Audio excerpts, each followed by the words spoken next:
já vi, principalmente aquela parte de comportas, tanta gente resolvendo as questões de tantos jeitos, e eu ficava revoltada, porque eu não entendia como era que estava sendo usado daquele jeito, como era que as pessoas chegavam naquilo.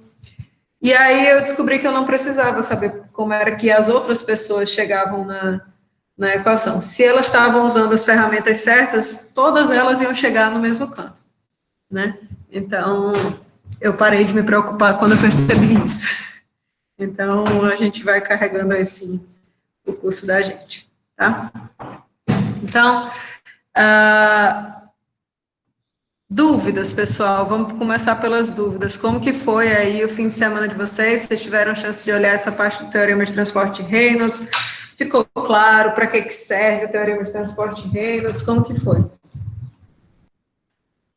Me digam aí. Talvez fique mais claro com essa apresentação que eu vou fazer agora do uso, né, do Teorema de Transporte de Reynolds para a gente estar aplicando na equação de conservação da massa. Então, vamos lá. Na aula passada, a gente estava falando que... deixa eu fazer assim e assim, que aí fica maior. A gente tinha falado na aula passada que existia duas formas da gente observar, né, estudar esse comportamento de fluidos. Ou a gente seguia as partículas através do método lagrangiano, ou a gente partia para uma formulação por volume de controle. Então, a gente escolhia uma região do espaço para estudar e usava o método onde as propriedades descritas como funções, né, do espaço e do tempo. E aí, a gente viu que as equações que normalmente nós usávamos, né, eram todas escritas para sistemas, né? Então, a gente precisava converter esses princípios de conservação para a ideia de volume de controle, né? A gente precisava sair da ideia de seguir a partícula do fluido para observar uma região do espaço. Então, quando a gente olhou para essas equações aqui de conservação, né? Conservação da massa, momento linear, energia, momento angular e segunda lei da termodinâmica, a gente viu que a gente podia expressar essas equações em formatos muito parecidos, né? Então, eu tinha a taxa de variação de uma propriedade do sistema sendo igual a alguma coisa, e essa propriedade do sistema, eu podia descrever essa propriedade extensiva do sistema, eu podia descrever em termos de uma propriedade intensiva correspondente, né? No caso da massa, essa propriedade intensiva correspondente seria simplesmente a unidade, né? E aí a gente viu que para o momento linear, a gente podia também fazer a mesma coisa, né? Representar a taxa de variação do momento linear como sendo somatório de forças, e aí representar a propriedade extensiva como produto de uma intensiva, que seria a velocidade vezes o ρdv. E fizemos isso para equações sucessivas, né? Massa, momento, aqui para conservação de energia, para conservação do momento angular e para a segunda lei da termodinâmica. Então, quando a gente observou a totalidade dessas equações, a gente viu que sempre existia uma propriedade extensiva, que era do sistema, que eu podia relacionar com uma propriedade intensiva correspondente a ela, né? Então, para o momento linear, como propriedade extensiva, quando n aqui fosse p, então esse etazinho aqui era justamente velocidade. Tá? E aí a gente vimos isso para todas essas equações. Como tudo isso tinha sido desenvolvido para sistema, a gente tinha que adaptar isso para a ideia de volume de controle, é que surgiu o teorema do transporte disso. Pegar justamente sistema e volume de controle no momento em que eles eram coincidentes, né? No instante inicial, o sistema era igual ao volume de controle, e num momento posterior, em que o sistema já tinha se deslocado, né, porque o sistema era quantidade de massa que se identificava, então, quando essa quantidade de massa ela se deslocava e ocupava uma região parcialmente igual ao volume de controle, mas também uma parte desse sistema estaria fora do controle, é que a gente poderia desenvolver essa equação para relacionar essas propriedades de sistema e de volume de controle. E aí a gente viu que a gente poderia fazer isso, né, são 3 regiões, uma região que era só volume de controle, ainda com sistema, que seria essa região 2, e uma região que só fazia parte agora do sistema. E quando a gente fez isso, né, e fomos avaliar como que variava uma propriedade qualquer do sistema entre T0 mais ΔT posterior, né, então a gente chegou na equação justamente do teorema de transporte de Reynolds, que dizia para a gente que a taxa de variação de qualquer propriedade extensiva do sistema era igual à taxa de variação dessa propriedade dentro do volume de controle, mais o fluxo líquido dessa propriedade através da superfície de controle.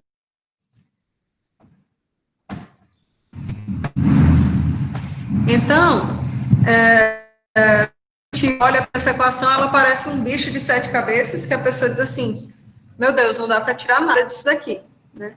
Mas a gente vai ver agora que facilmente a gente consegue extrair informações importantes dessa equação do teorema de transporte. Estava passando uma moto, eu acho que quase aqui do meu lado, né? Uma zoada danada agora. Não sei se vocês ouviram, mas passou. Está travando? Meu Deus. Aqui parece que está tudo bem, não identifiquei nada, não. Que coisa. Será que a internet aqui está meio ruim?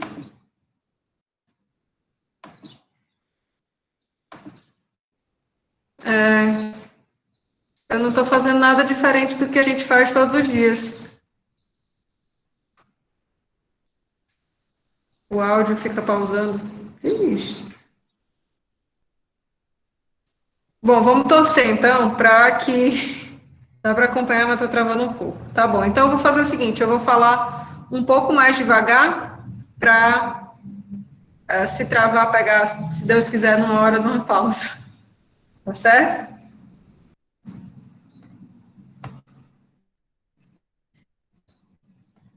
Então, bom, a equação do teorema de transporte de Reynolds, então, ela dizia para a gente, ó, a taxa de variação da propriedade extensiva, né, N é qualquer propriedade extensiva, então, massa, momento angular, qualquer uma dessas propriedades, energia, a taxa de variação dessa propriedade do sistema, ela tem que ser igual a como essa propriedade varia dentro do volume de controle, ou seja, a taxa de variação dessa propriedade N dentro do volume de controle.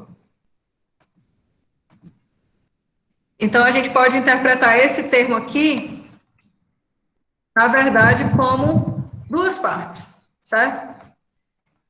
Isso aqui, taxa de variação, né, com o tempo de qualquer coisa, e isso aqui, essa integral, somente a integral, ela me diz a quantidade total da propriedade que está contida dentro desse volume de controle.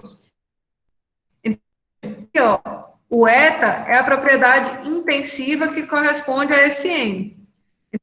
É que n seja momento linear. Eta vai tomar, né, a vez de velocidade, vetor velocidade. Então, esse termo aqui todinho, na integral, vai ser responsável por nos dizer a quantidade total de momento linear que existe naquele volume de controle, certo? E aí, eu pego e faço a taxa de variação disso no intervalo de tempo. Então, esse termo inteiro diz para a gente a informação da taxa de variação dessa propriedade N dentro do volume de controle, certo?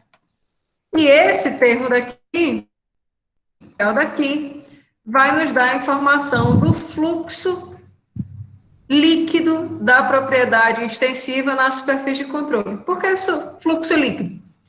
Porque o fato dessa integral aqui se dar ao longo dessa superfície de controle, contabilize tanto as regiões de entrada de propriedade quanto de saída dessa propriedade. Então, enquanto isso aqui, esse termo que eu estou destacando, me diz como que essa propriedade N flui através dessa área dA, né? Isso aqui diz respeito a uma única seção de área através da qual ocorre o fluxo, certo? E aí, quando eu faço a integral na superfície de controle de todos esses fluxos, utiliza justamente os termos de entrada e saída em todo esse volume de... Certo? Então, aqui a gente tem... É interessante a gente observar o que significa cada um dos termos, beleza? Então, de posse do teorema de transporte de Reynolds, o que a gente vai fazer agora é pegar essa equação e aplicar nessa equação daí todas aquelas leis de conservação que representavam a taxa de variação de uma propriedade do sistema.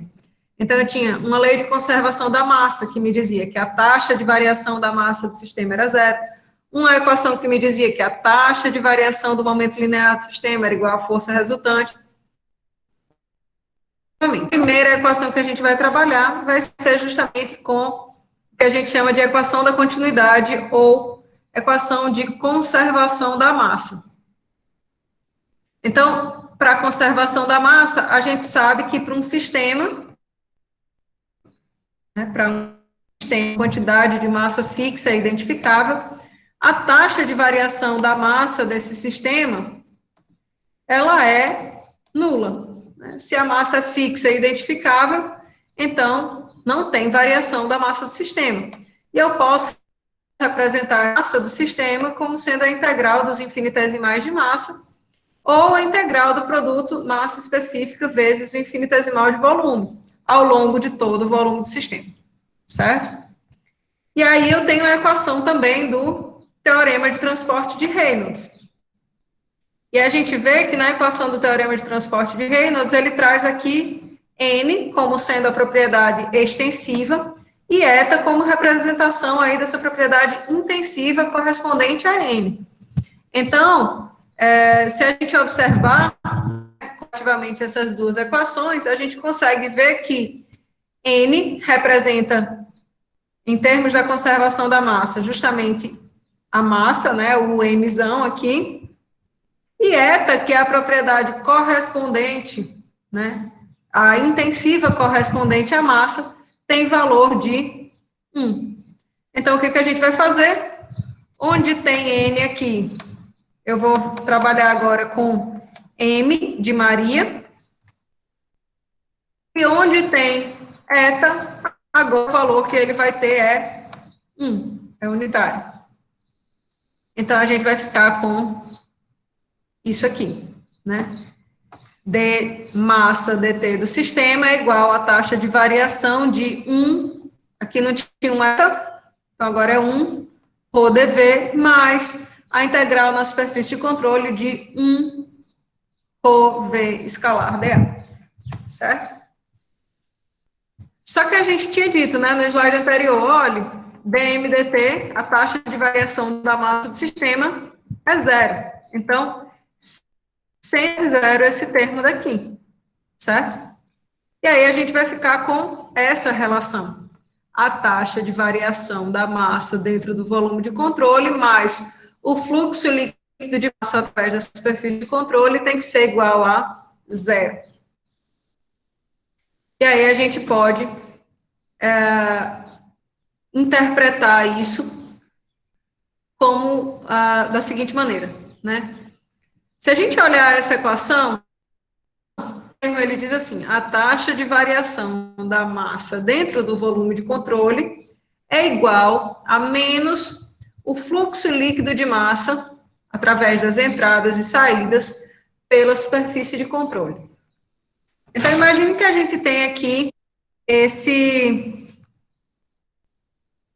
tanque, né? A gente tem um tanque aí, esse tanque ele tem um dado nível, certo? Vamos dizer, de água dentro dele. Tem uma torneira aqui de saída, com uma dada abertura, e uma torneira aqui de entrada, que dá uma certa vazão aqui para dentro desse tanque. Se a gente determinar como volume de controle essa linha pontilhada aqui, né, e entendermos que aqui dentro já tem uma massa contida dentro desse volume de controle, a gente pode olhar para essa equação e tirar algumas informações dela. Veja só. Esse termo daqui representa a taxa de variação da massa dentro do controle. Então, esse termo daqui representa o quanto esse nível, né, quanto de massa dentro desse tanque aumenta ou diminui, certo? Ao longo do tempo. Como que a gente pode fazer para mudar essa massa que está aí dentro desse volume de controle? Se a gente alterar ou a abertura aqui da entrada, ou a abertura aqui da válvula de saída, vocês conseguem ver que então, mediante modificações no fluxo de entrada e saída através da superfície de controle, né, eu posso modificar a massa que está contida dentro desse volume de controle. Certo? Dúvidas até agora? Eu vim para o chat para ver se alguém falou alguma coisa.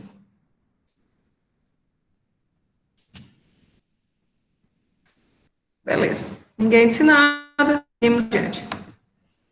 Então, modificações nos fluxos de entrada e saída vão causar modificações aí na massa que está contida dentro desse volume de controle. Ou eu vou aumentar essa massa quando eu tiver uma saída menor, ou eu vou diminuir a massa quando eu aumentar essa vazão aqui de saída, certo?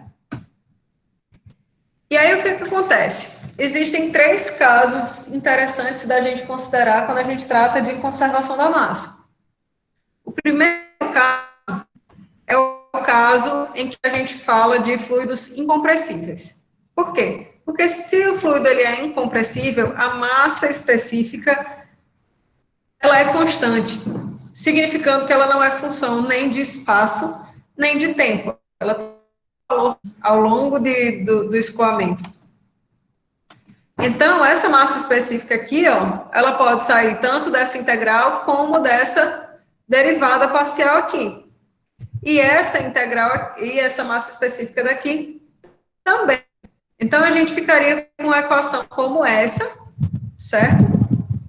E aí a gente pode ver que eu teria uma integral do volume, só do volume de controle, mais o fluxo através da superfície de controle, certo?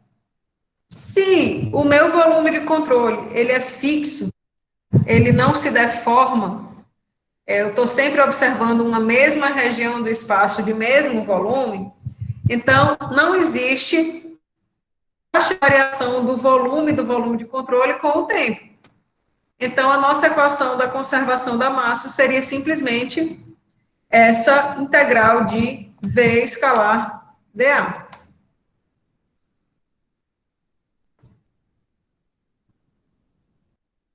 Certo? E aí, esse produto velocidade escalar área, né, ele tem dimensões de metros cúbicos, né, comprimento ao cubo por tempo, certo? E aí a gente denomina essa integral aqui de V escalar dA de vazão volumétrica através de uma área, né? Então, é um volume que passa por unidade de tempo. Então, a grande conclusão do caso de escoamentos incompressíveis é que, para esse tipo de escoamento, a vazão volumétrica de entrada deve ser igual à vazão volumétrica de saída. O volume que entra no meu volume de controle tem que ser igual ao volume que sai desse volume de controle. E aí, uma outra definição interessante a partir dessa informação é a de justamente velocidade média do escoamento. Então, a velocidade média de um escoamento, ela é dada como a razão entre a vazão volumétrica naquela área através da qual o fluido escoa. Então, veja, é a ponderação do perfil de velocidades ao longo de toda a área. Então, é como a determinação do y do centro geométrico.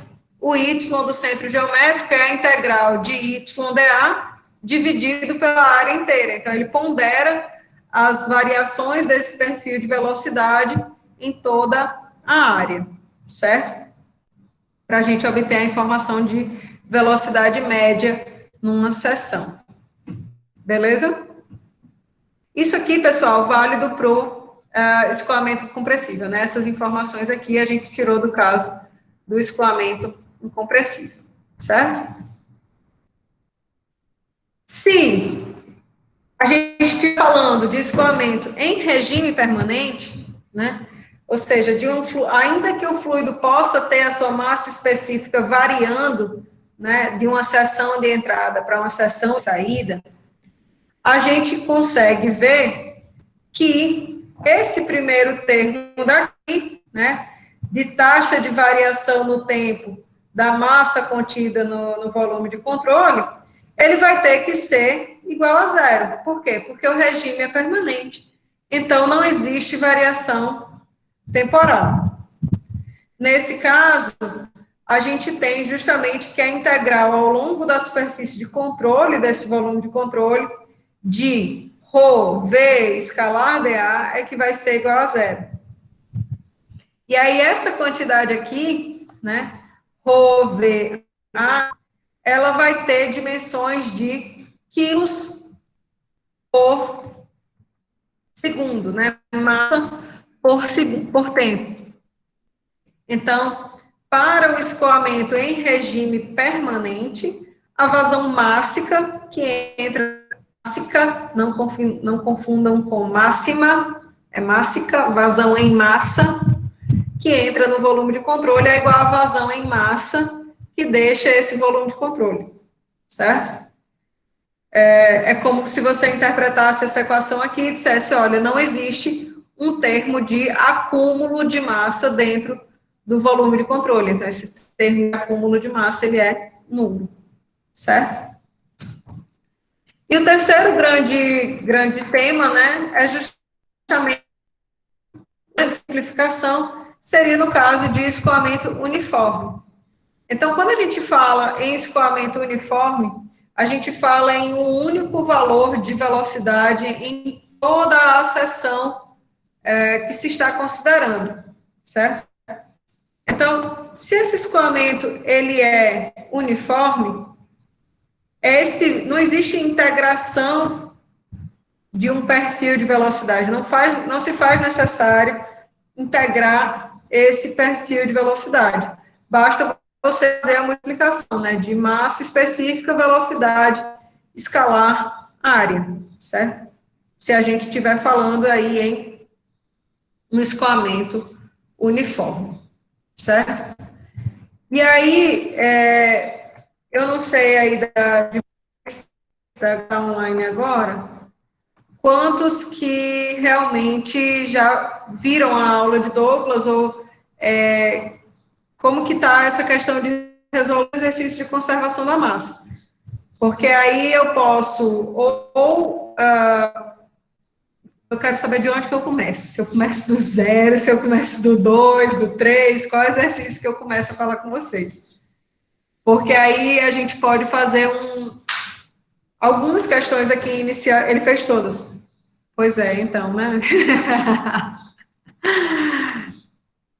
Beleza. Então, eu vou começar aqui, Jeremias, com a minha visão dessas questões, tá? Ainda que fazer assim, olhar o que aqui tem na lista, não vi a aula de sábado de Douglas, mas está lá no Cigarra, viu, Amanda? É só entrar lá e já está no YouTube. Fazer o seguinte, eu vou pegar Deixa eu ver aqui a lista que tá certo. Eu vou fazer algumas questões sim, Rodrigo. Eu vou começar de questões bem simples, mas eu vou primeiro pegar. Eu vou pegar umas questões diferentes, né? Para não ser as mesmas questões que o pessoal já viu no sábado. Deixa eu só ver aqui onde é que tá.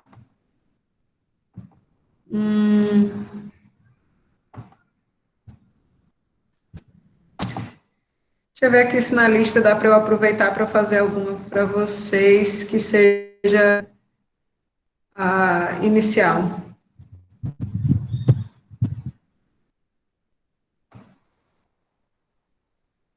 Aqui já tem momento. Tá.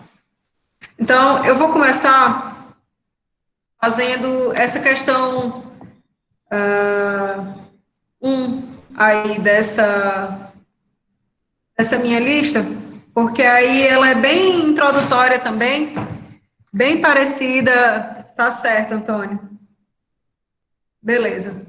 Ela é uma questão introdutória, e aí a gente começa a seguir adiante, digamos assim, nas nossas resoluções. Certo? Deixa eu duplicar aqui esse slide rapidamente.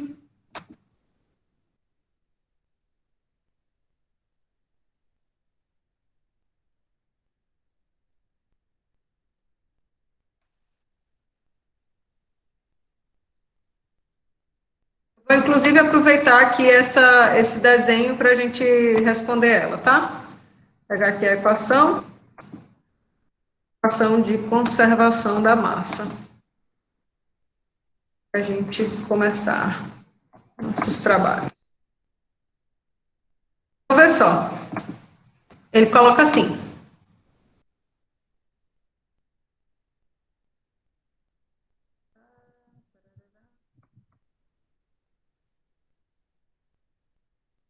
Coloca assim: a turbina de um avião consome 0,34 quilos por segundo de combustível e 29,5 quilos por segundo de ar quando opera em condição de cruzeiro. A velocidade média dos produtos de combustão em relação à turbina é de 457 metros por segundo. Estime a massa específica média dos gases produzidos na combustão, sabendo que a área da seção de descarga da turbina é de 0,325 metros quadrados. Então, veja só. Nessa questão, ele fala que existe uma turbina, que a gente vai tomar como sendo aqui esse elemento aqui que está desenhado, mas só para ilustração, certo? Existe uma seção de entrada e uma saída, certo? Ele coloca que esse avião está operando numa condição de cruzeiro. Condição de cruzeiro a gente sabe que é justamente quando esse avião está lá viajando, digamos assim, em regime permanente, né? A tradução disso daí para as nossas análises seria a de que esse avião está escoando, né? Esse ar está escoando através da turbina numa condição de regime permanente, certo? E em regime permanente, a gente não tem qualquer de propriedades com o tempo. Então, esse primeiro termo aqui seria igual a zero, certo? E aí nos resta simplesmente avaliar esse produto ρ, V, escalar dA em cada uma das espécies de controle, certo? Então, vamos lá. Uma setinha para me ajudar. Na seção aqui, entrada, então a gente tem a entrada de combustível, não é isso? E a gente tem também a entrada de ar, para fazer a combustão dentro desse volume de controle, beleza? E o que acontece? Se a gente tomar um volume de controle como esse, e eu testo aqui como sendo a entrada de fluidos, lembram que a gente falou que sempre o infinitesimal de área aponta para fora da superfície de controle? Então, na seção de entrada, a gente tem velocidade para dentro do volume de controle e infinitesimal de área apontando para fora. Então, deixa eu só destacar aqui para ficar claro para todo mundo. Então, a gente tem velocidade aqui apontando para dentro do volume de controle e esse infinitesimal de área apontando justamente... Ô, Cacilda. Ah, meu Deus. Oxente, agora lascou, o bicho sumiu aqui.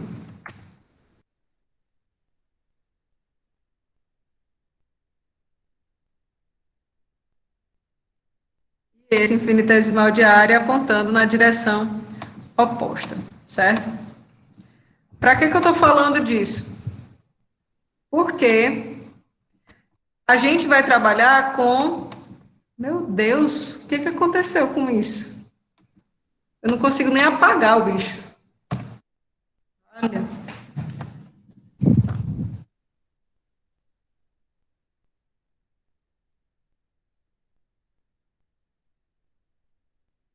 Falando isso, por quê? Porque a gente vai trabalhar aqui com o produto escalar entre essas duas variáveis. Então, a gente precisa avaliar, ao longo da superfície de controle, como que se dá esses ângulos entre velocidade e infinitesimal de área que caracteriza a superfície. Então, na seção de entrada, a gente tem essa condição. Na seção de saída, esses dois vetores estão apontando na mesma direção, né? Então, eles estão alinhados. E aí,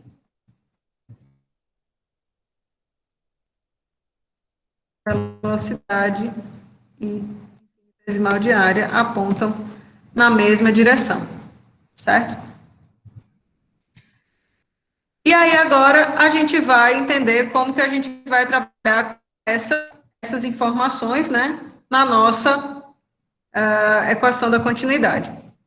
Então, veja só, ele não falou, né, em canto nenhum, a respeito de perfis de velocidade ao longo de uma área. Isso falou para a gente simplesmente que eu tinha um valor de vazão máxima aqui na entrada, de ar e de combustível, e aqui na saída ele me deu a informação da velocidade e da área da turbina, certo? Então, essa expressão de ρ vezes escalar dA, a gente vai separar ela, né, que estava aqui ao longo de toda essa superfície de controle, a gente vai expressar ela na entrada,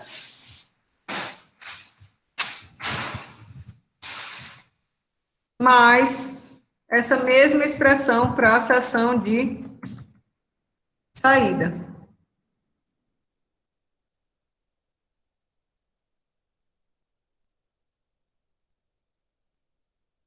Certo?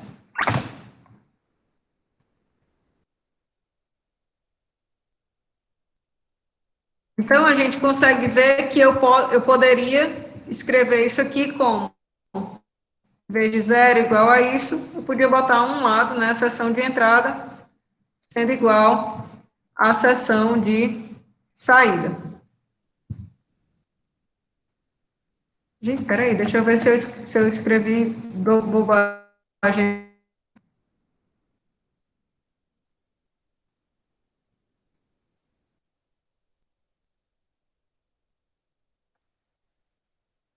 A integral na seção de entrada vai ter que ser igual à integral da seção de saída.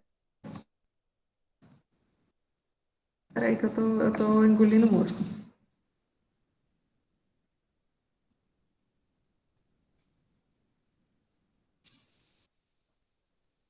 Tá.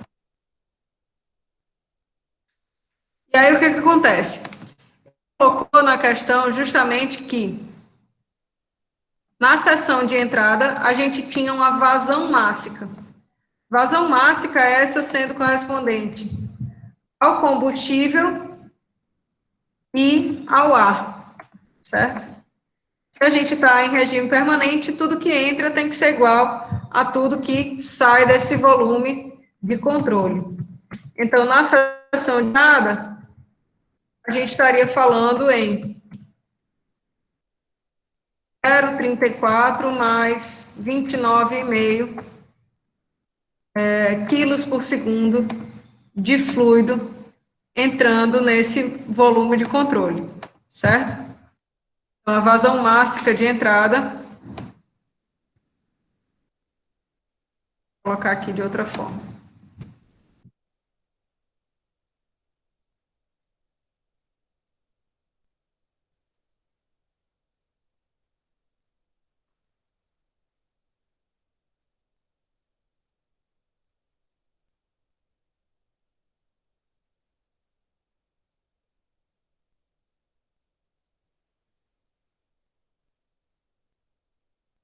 A vazão máxima de entrada tinha que ser igual à vazão máxima de saída, certo?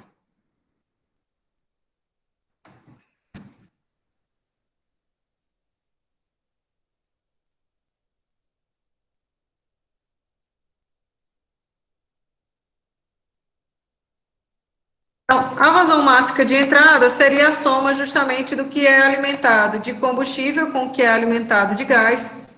E na seção de saída, a gente tem que existe um único valor de velocidade em toda essa seção de saída. Eu não preciso trabalhar com integração ao longo de toda essa área, certo? A gente basta trabalhar com os produtos dessas quantidades.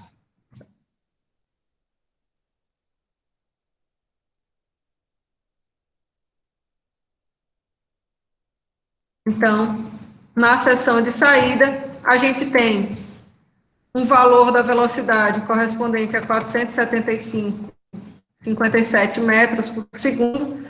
A área, ele dá o valor, 0,300 metros. E nessa seção de saída, o ângulo entre velocidade e área, todo mundo consegue ver que seria de 0 graus. Eles apontam na mesma direção. Cosseno de 0 vale 1. Não é isso?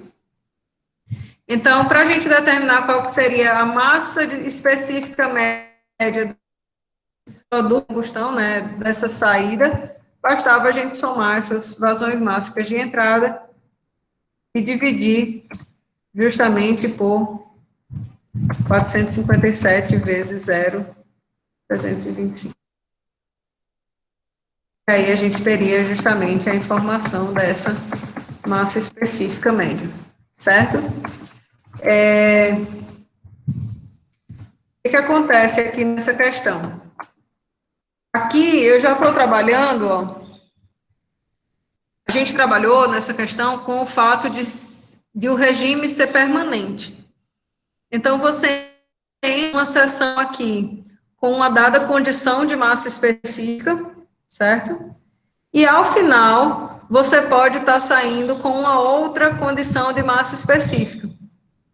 Então, aqui, a gente pode pensar, por exemplo, se eu não me engano, no gabarito da lista tem dizendo qual é o valor da resposta disso aqui. Deixa eu abrir. Pronto. Ele diz que essa massa específica média aqui da saída é 0,209, certo? Se você for olhar, a massa específica do ar, só ar mesmo, que é a maior parte do que entra nesse volume de controle, tem massa específica 0,12 por aí.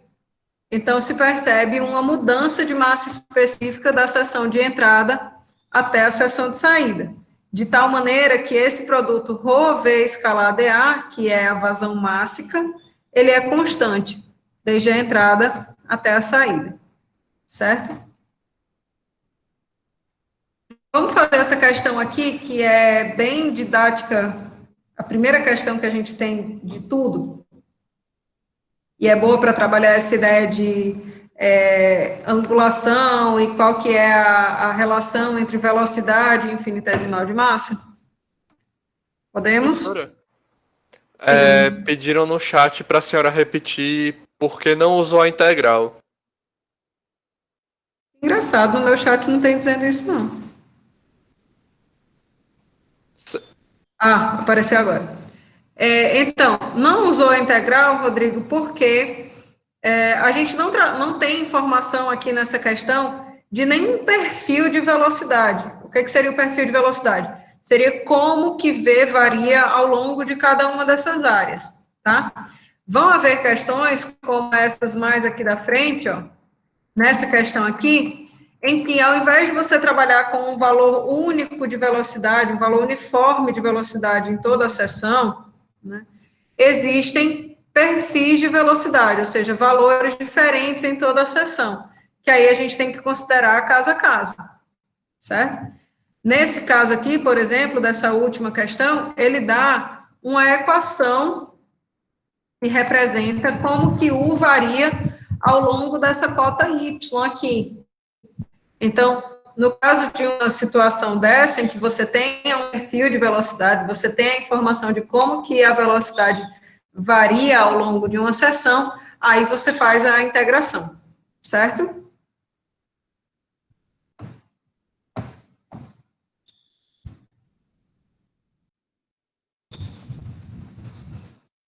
Então, eu vou começar aqui. Deu certo, Rodrigo? Deixa eu ver o chat, eu não olhei. Eu vou começar por eu vou para essa primeira questão, que é bem prática dessa parte de produto escalar e tudo mais, para a gente poder continuar, né, e andar mais no conteúdo. Eu vou só copiar isso aqui, que vai ser útil. Tá, aqui.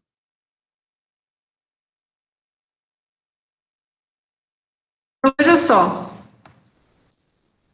Uma das coisas que a gente sempre tem que tomar cuidado quando a gente está resolvendo essas questões de conservação de massa, conservação de qualquer coisa que a gente vai tratar aqui, é a relação que a velocidade guarda com o infinitesimal de área, certo? Por quê? Porque se a gente está trabalhando com produto escalar, obviamente eu tenho que considerar que ângulo é esse que essas duas coisas estão tendo entre si. Então, nessa questão aqui, ele diz assim, um trecho de redução de área, né, de um tubo de água tem um diâmetro de entrada de 50 milímetros e diâmetro de saída de 30. Se a velocidade na estrada média através da seção, ou seja, já diz aqui bem claramente para você que você não vai precisar trabalhar com nenhuma integração, né, é de 2,5 metros por segundo, determine qual que vai ser a velocidade na saída, certo? A gente pode considerar essa questão aí que o escoamento ocorra em regime permanente. Por quê? Imagina um escoamento de ar, ele não dá nenhuma informação para a gente, nenhuma indicação de que haja qualquer variação ao longo do tempo. Vocês concordam comigo? Então, se esse escoamento ele ocorrer em regime permanente, esse trecho daqui é igual a zero. Percebam que eu sempre prefiro pegar a equação completa e fazer as simplificações do que trabalhar com aquele modelo, digamos assim, direto para isso ou para aquilo, tá? E aí, se a gente está trabalhando em regime permanente,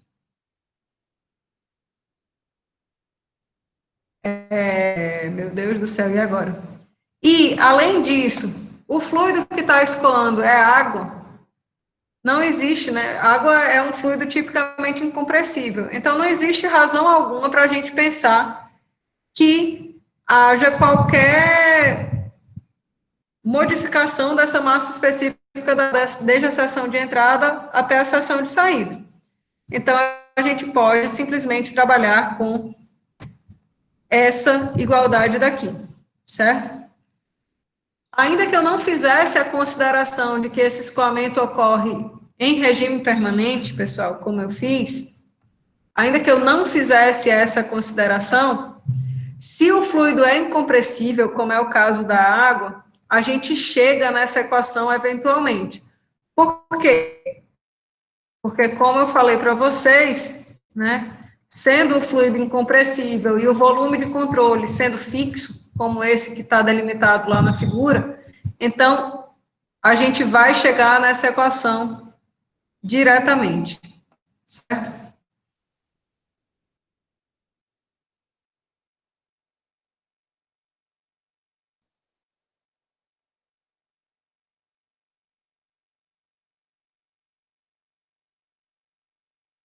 Então, essa equação diz para a gente que a vazão volumétrica de entrada tem que ser igual à vazão volumétrica de saída, certo? Mas ela não diz isso diretamente. Como que ela não diz isso diretamente? Ela só diz para a gente que a integral ao longo de toda essa superfície de controle tem que ser igual a zero. Então, a gente vai fazer essa avaliação na região de entrada, que é onde ocorre o fluxo, mas essa mesma avaliação para a região de saída. Ô, Cacilda. A região de saída.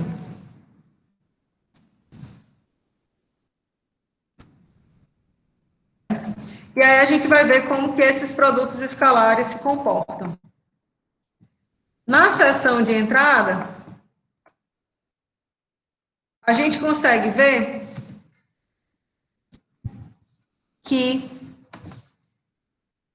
velocidade e área apontam em direções opostas, não é isso? Então, esse produto escalar aqui vai resultar para a gente no produto V vezes área vezes cosseno de quantos graus? Todo mundo vê que seria 180 graus?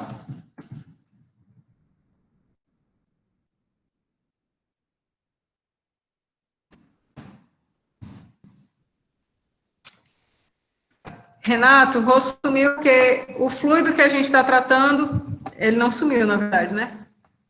O fluido que a gente está tratando aqui no escoamento é água. A água é um fluido incompressível, tipicamente. Então, essa massa específica aqui pode sair dessa integral e dessa derivada e pode sair dessa outra integral aqui. Então, eles selam. Sendo assim, a gente ficaria com ρ-ρt, taxa de variação do volume de controle.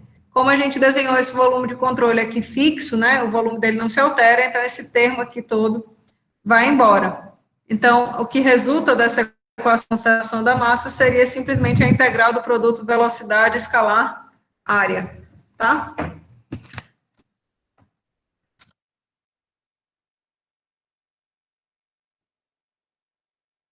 Então, velocidade da entrada vezes a área da entrada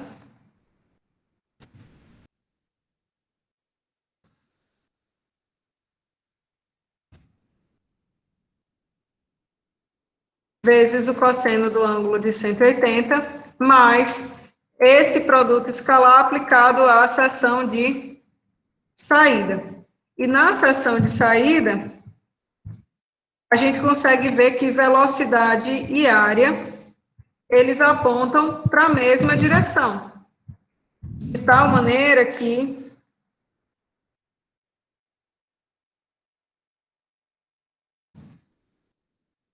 esse cosseno aqui, entre essas duas quantidades, é de 0 graus, certo? Então, isso daqui traz a informação para a gente de que menos V de entrada, área de entrada,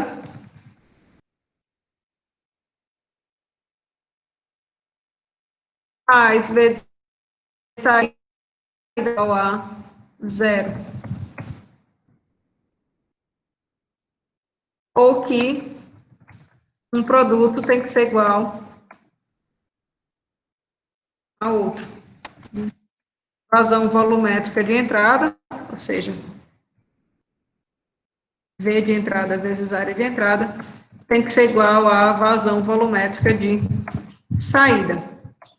E aí, essa área da seção de entrada seria justamente determinada aí pelo seu diâmetro, né? Pode ser expressa aí em termos do seu diâmetro. Então, π vezes diâmetro de entrada D ao quadrado. Ô, caramba!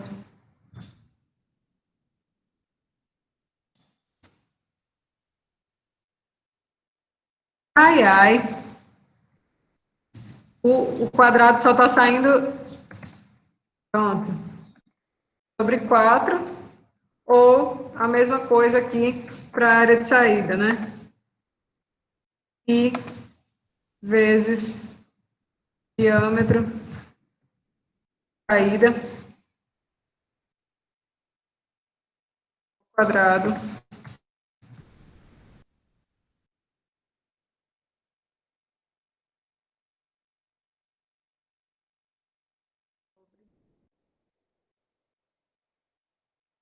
Todo mundo consegue ver que área é essa que eu estou trabalhando? Ou alguém tem alguma dúvida?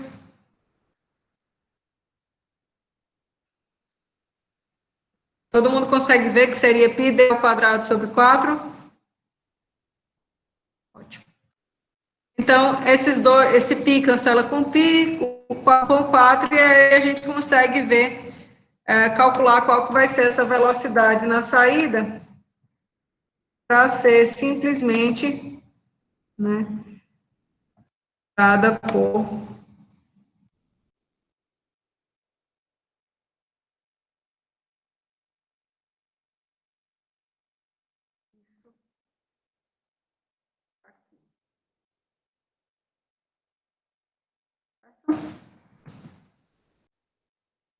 Então, eu não calculei esse valor, mas substituir aí os valores que a gente acha.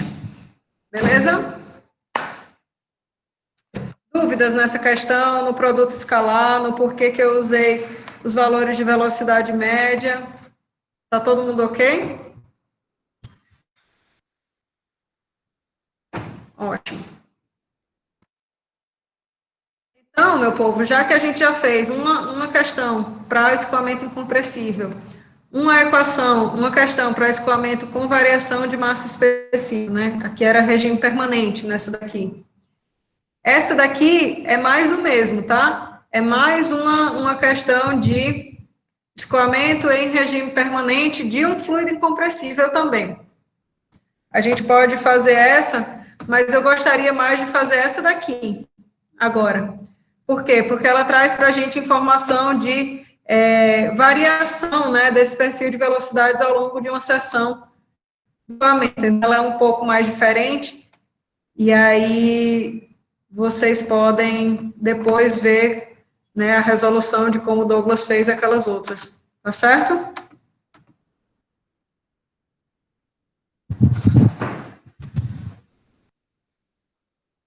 Beleza. Então, meu povo, essa questão aqui, ela é bem interessante, por quê? Porque além dessa parte de o regime ser permanente ou não, e se a velocidade está fazendo um ângulo assim ou assado com essa área, né? Essa questão aqui, ela também diz respeito a se essa velocidade varia ou não ao longo dessa área que está sendo considerada. Vou trazer isso para cá, só para ilustrar também os produtos escalares. Então, olha só, a figura ao lado mostra a confluência de dois rios. Então, isso aqui é um rio, isso aqui é outro rio.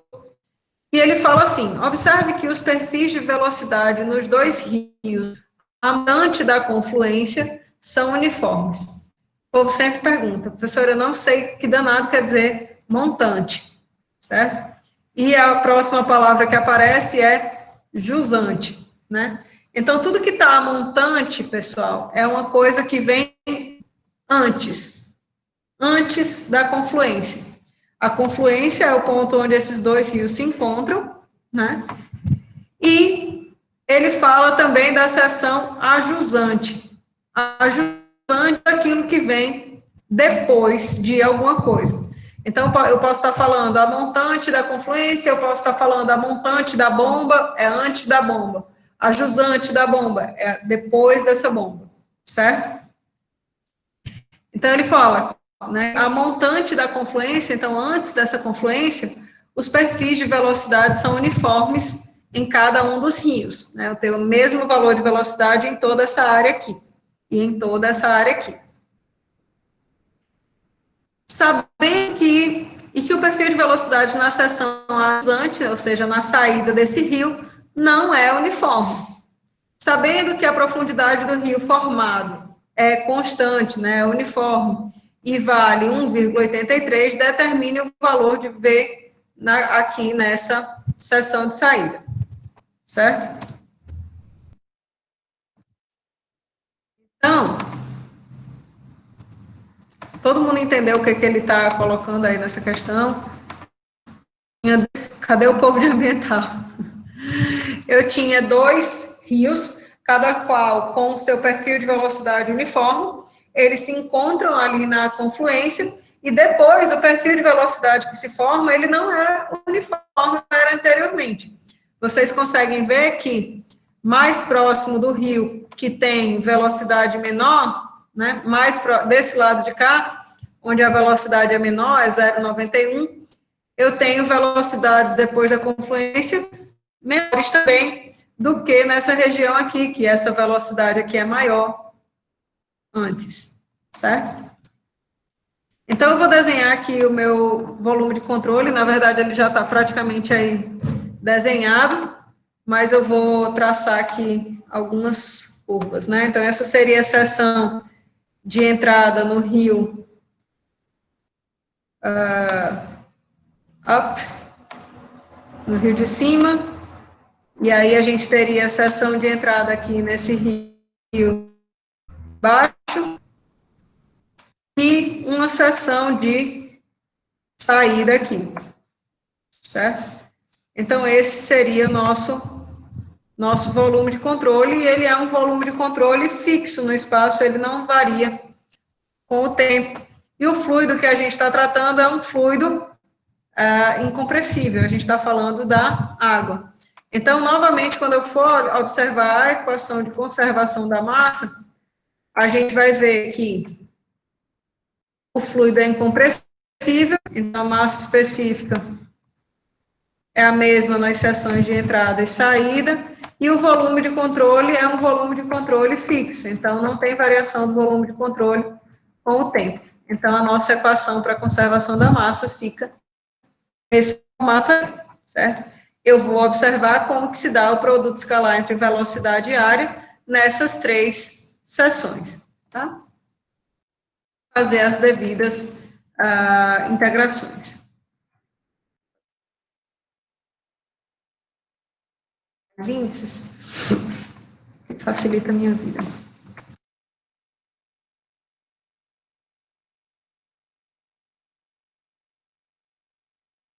Então, a gente tem, eu vou chamar de ET a entrada top, a entrada de cima, e eu vou chamar de entrada EB, de bola, a entrada de baixo, tá?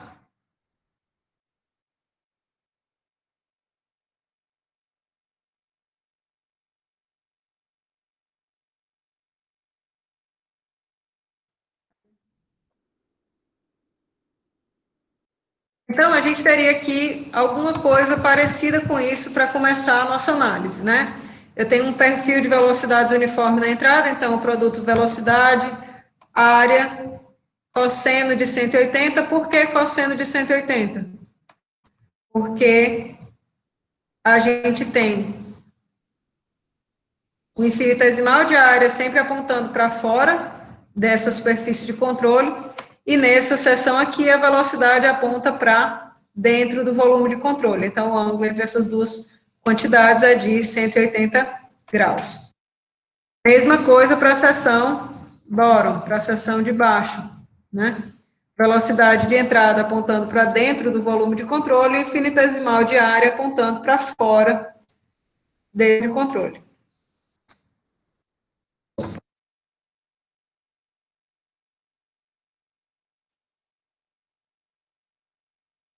Ah, meu Deus.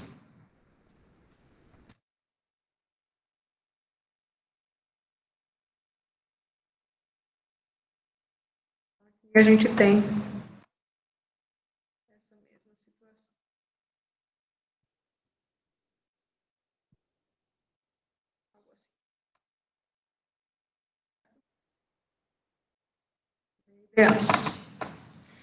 E na seção de saída,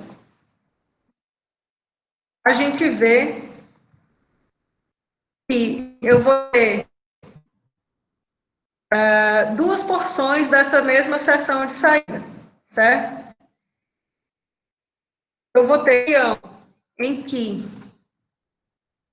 V está multiplicando uma área aqui com o valor V total, esse perfil de velocidades vale V, e vai existir uma região em que esse perfil de velocidades vale 0,8 V, certo? Esse é um perfil que, digamos assim, a gente não vai fazer uma integração, né? A gente vai simplesmente considerar que existem duas seções uniformes de saída, certo? Então, o que vai acontecer na nossa modelagem aqui desse processo é que na ação de saída vai existir uma região de V, e eu vou chamar isso de V saída 1, tá? V saída 1, e a área saída 1. E a gente tem ainda nessa seção de saída também uma porção do escoamento que trabalha com um valor de 0,8 V,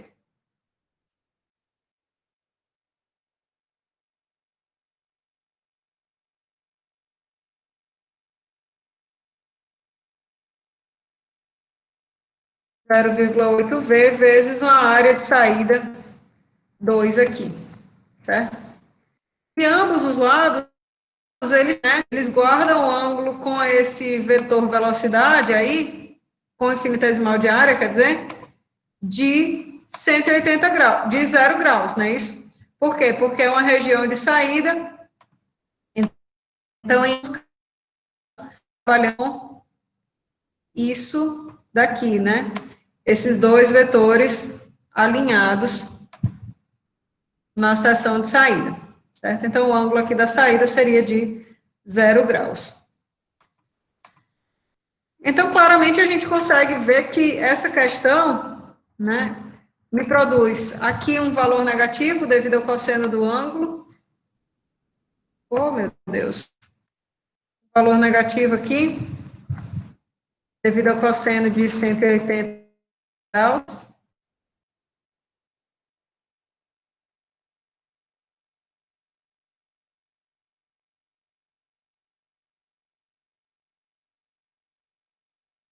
Similarmente, eu também vou ter um valor negativo, relacionando com esse valor de V de entrada na seção bóron, na seção de baixo, também devido ao fato de ser uma seção de entrada, né, e aí esse cosseno de ângulo é de 180 graus.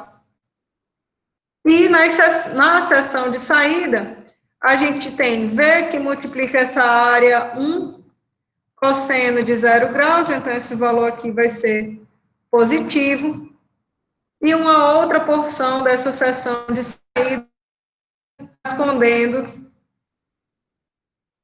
aí a 0,8 V vezes uma área 2, certo?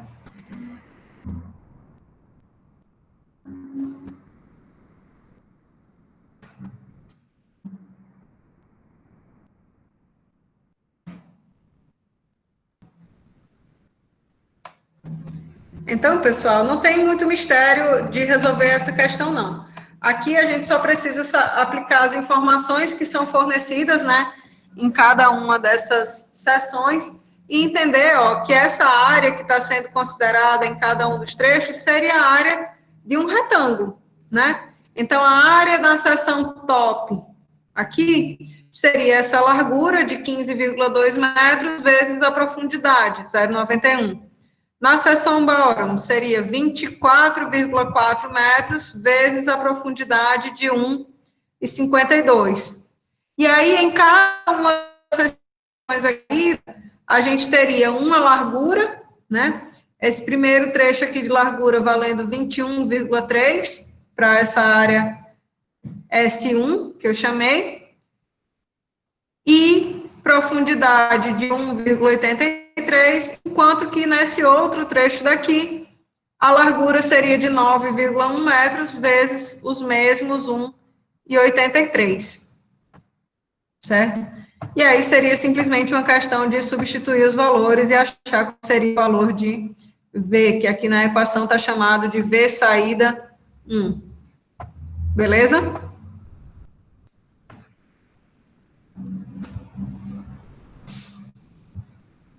Como é, Renato? Professora, numa avaliação, se porventura a questão não vir o volume de controle.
Pessoal, meu computador arriou a bateria e aí eu fui ligar e aí demorei um pouquinho. Desculpem aí. Mas já estava nos finalmente, né, da resolução daquela questão. Eu vou só concluir aqui para vocês. Foi. Ah, meu Deus. Olha, eu vou lhe contar. Melhorou que parou de travar, né, meu querido? Ah, meu Deus. Oxe, que doideira, né? Cada uma que acontece que só vendo. Então, só para concluir aqui a questão que a gente estava falando, né? A única coisa que vocês vão ter que tratar é justamente das áreas agora. Primeiro fez a consideração aí de todos os produtos escalares, isso é super importante, observar todos esses ângulos para fazer as considerações dos produtos escalares, né? E aí agora vocês vão ter que se preocupar com que área é essa que vocês vão considerar em cada uma dessas seções, né? Então, a gente sabe que um rio não dá muito para... E nem ele dá informação no problema, para a gente considerar outra área que não a área de um retângulo, simplesmente. Certo? Então, a gente vai multiplicar simplesmente a profundidade pela largura desse rio. Se ele tivesse dito assim, isso aqui tem uma calha de um semicírculo, assim, assado, aí a gente podia, né, trabalhar com essas informações de um jeito diferente, né, calcular uma área de uma forma melhor, né. Mas, como são as únicas informações que são fornecidas para a gente, a largura vezes profundidade, é o que a gente vai fazer. Então, na área aqui dessa parte de cima, é largura vezes profundidade do topo. Mesma coisa para essa área aqui do bottom. E aí, nessa seção de saída, a gente vai trabalhar também com largura vezes profundidade. E aí, a profundidade, ela é a mesma, né, nos dois casos aqui. Numa seção, então, a largura vai ser 21,3, e na outra seção, a largura é de 9,1. Percebam que faz diferença, sim, se você colocou... professor, eu só troquei qual que era a largura de um, qual que era a largura de outro. Né? Um termo está multiplicado por 0,8, o outro não. Então, isso vai fazer diferença aí na conta de vocês, tá certo? E aí é uma questão simplesmente de substituir os valores e determinar qual vai ser esse valor da velocidade, tá certo, pessoal? Agora o chat está todo novo. Eu não me lembro mais qual é a sua dúvida, Ricardo, já perdi. Numa avaliação, se porventura a questão não viu o volume de controle, na resolução a gente não colocar, perde algum décimo? Renato, você vai se viciar tanto em desenhar o volume de controle que você nunca vai esquecer do volume de controle. É uma coisa que você vai fazer tão naturalmente que não tem perigo disso acontecer. Mas eu não faço questão. Mas você vai ver na aula que vem, na aula de amanhã, quando a gente for começar a tratar dos problemas de conservação do momento linear, e se a gente não desenhar o volume de controle lá no nosso problema, fica difícil de você avaliar o que é a entrada, o que é a saída, quais são as forças que estão atuando em cada lugar. Então, a sua interpretação, ela fica defasada, ela fica difícil, entendeu? Então, você vai ver que é essencial, na verdade. Terceira e quarta questão do solucionário do dia 27/6. Vamos ver qual é esse solucionário do dia 27/6.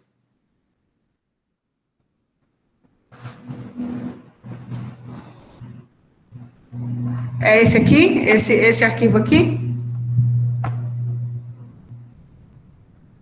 Você me disse, é esse aqui. Soluções de exercícios, esse?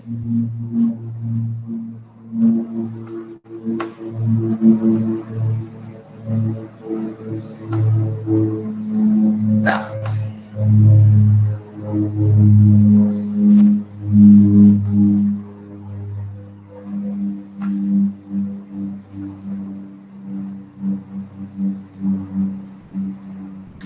Então, Ricardo, esse assunto aí a gente ainda não viu, certo? Por quê? Porque aqui ele está perguntando a força que atua no tubo. Então, essa parte daqui é a parte da aula que vem de conservação do momento linear, tá certo? Então, essas resoluções aqui, elas são importantes para vocês terem, digamos assim, um modelo para vocês repetirem várias vezes, certo? Então, ela dá a orientação de como resolver. Esse material aqui foi bem interessante, foi o professor Paulino que começou a resolver e apresentar aqui para vocês. Mas essa parte daqui, ela está se relacionando com a parte de conservação do momento, tá? Que a gente vai trabalhar amanhã, beleza? Hoje era só conservação da massa, amanhã a gente começa a falar de conservação do momento linear. Bom? Pois era isso, pessoal. Nos encontramos amanhã. Beleza? Tchau, tchau. Até mais.